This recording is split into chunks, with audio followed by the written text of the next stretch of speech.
এবার নজর রাখবো জগদ্ধাত্রী পুজোর দিকে। হাওড়ার অসংখ্য জগদ্ধাত্রী পুজোগুলির মধ্যে এবার নজর কেড়েছে বাউরিয়ার কিউট জগদ্ধাত্রী। মিনি চন্দননগর বলে পরিচিত বাউরিয়া স্টেশন সন্নিহিত বুড়িখালি, রঘুদেবপুর সহ প্রায় 4 কিলোমিটার এলাকা জুড়ে থিম নির্ভর জগদ্ধাত্রী পুজো হয় ফি বছর। বেশ কয়েকটি পুজো আবার বিগ বাজেটের। মন ভোলানো মূর্তির পাশাপাশি এবার কন্যা শিশু রূপে পূজিতা হচ্ছেন দেবী জগদ্ধাত্রী, যাকে দর্শনার্থীরা কিউট জগদ্ধাত্রী বলে অভিহিত করেছেন।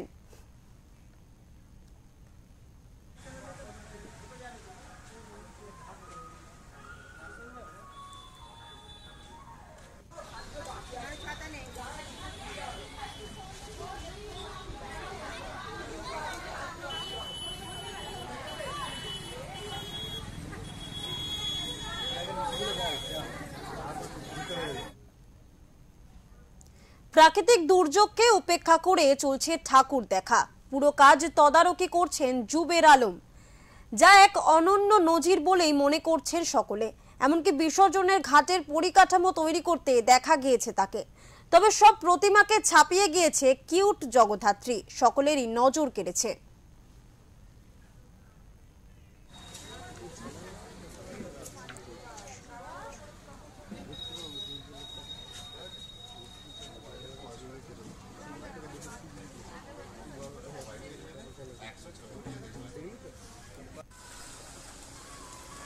বাবু যাক প্রতিটা তেল আছে, ঠিক আছে? হ্যাঁ হ্যাঁ হ্যাঁ, তখন দেখলাম। হ্যাঁ যাক, একবার দেখে নাও, নাহলে একটুখানি তেল দিয়ে দাও।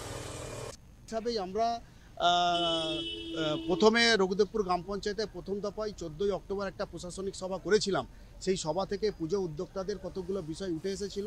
সেখানকার প্রতিমা নিরঞ্জনের ঘাট থেকে আরম্ভ করে, সেটা কাঁচা ঘাট ছিল, সেটা পাকা করার ব্যবস্থা থেকে আরম্ভ করে ইলেকট্রিকের তার এবং এই যে বর্ষণ, ওয়েদারের খামখেয়ালিপনায় ক্রমাগত আমরা দেখতে পাচ্ছি একেবারে বিপর্যস্ত পরিস্থিতি। সেই পরিস্থিতিতেই আজকেই ওয়েদার দেখুন, যেভাবে একটা বৃষ্টির ওয়েদার, এর মধ্যে থেকেও আমরা উপেক্ষা করে কিভাবে মানুষের কাছে এই জগদ্ধাত্রী পূজা, ঐতিহ্যবাহী রঘুদেবপুর এর পূজা, সেটাকে আমরা প্রতিস্থাপন করতে পারি। তার জন্য আমরা কয়েক দফায় প্রশাসনিক মিটিং করেছি। আবার গত 28 তারিখে আরেকবার রিভিউ প্রশাসনিক মিটিং হলো। আমরা এই পূজাকে মানুষের কাছে একটা একেবারে সুন্দর, আলোক উজ্জ্বল, একটা শান্তিময় পূজা হিসাবে আমরা উপস্থাপন করার জন্য একেবারে